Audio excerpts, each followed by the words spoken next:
Hare Krishna. Oblation in the sacrificial fire is literal, metaphorical, and transformational.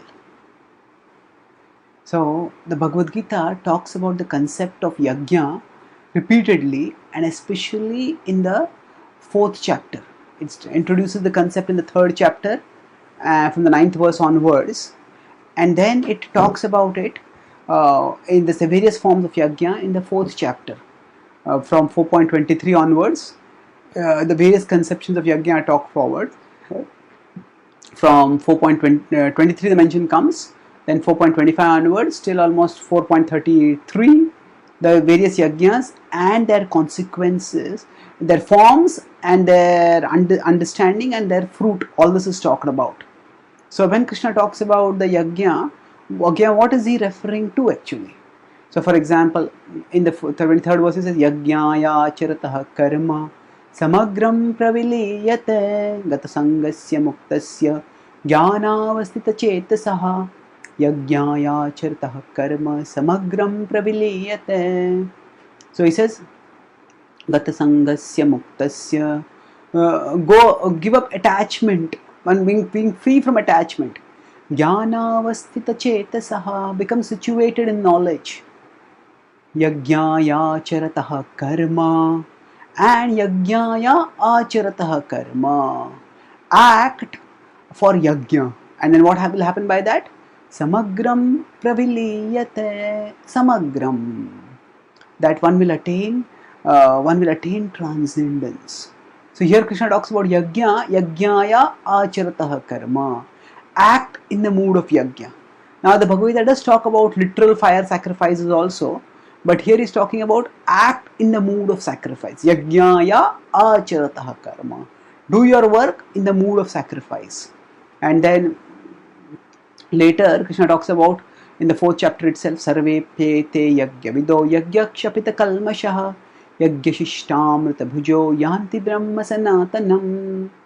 He talks about various forms of yajna, and then he says that the result of this form of yajna is in 4.29, 30, 30 when he talks about this. He says that sarve pete yajna vido, that one who understands these various kinds of yajna, then what happens to that person? Yajna kshapita kalmashaha, that person becomes purified of sins.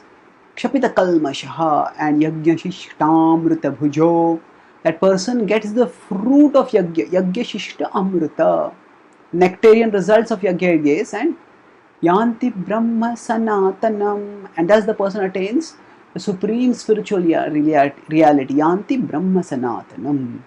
So here the point to understand is that Krishna is the absolute truth who is eternally the absolute, and the concept of sacrifice is actually universal. The sacrifice means, say, when we work in life, a mother sacrifices to take care of the child. When we work in society, we offer respect to our boss. We offer in military. We offer people. The cadets offer respect to their superiors, and we negotiate and navigate in the reality which has multiple levels of power and different people at different levels of power. There is a to and fro. There is a reciprocation that is there. So that same reciprocation, which is sacrifice, is a common principle even in our day-to-day life, wherein we do something which we may not normally like to do, but we do something for someone else and then we get something else in return.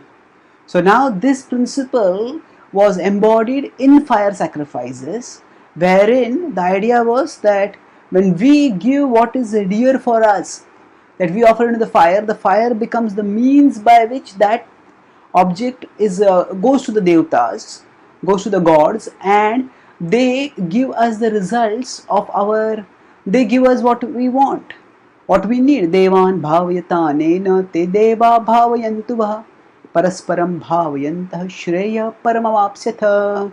Krishna talks about this in the third chapter of the Gita. We offer to the devtas and they offer back to us, and in this way the yajna is a literal fire sacrifice, but it is also metaphorical. That means sacrifice is not necessarily related to the fire, but the principle.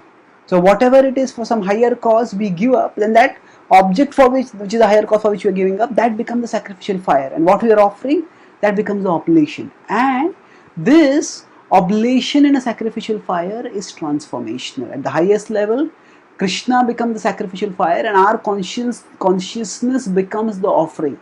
Yajnanam japa yajñosmi. Krishna talks about this in the Bhagavad Gita in the 10th chapter. He says, among sacrifices, I am japa. I am chanting. And when we offer our consciousness to Krishna, when he manifests as a spiritual sound vibration, then that elevates us, that liberates us. And in this way, we move forwards towards Krishna and we attain Krishna. So, it's transformational in the sense that when we sacrifice for a higher spiritual cause, then our consciousness becomes transformed. Yajna kshapita kalmashaha, we become purified of the selfish desires that constrict our consciousness and keep it trapped at the material level. And our consciousness becomes elevated and liberated, and thus we attain the eternal happiness that comes from pure love. So the conscious act of sacrifice purifies us and releases us in the constant joyfulness of pure eternal love for Krishna. Thank you. Hare Krishna.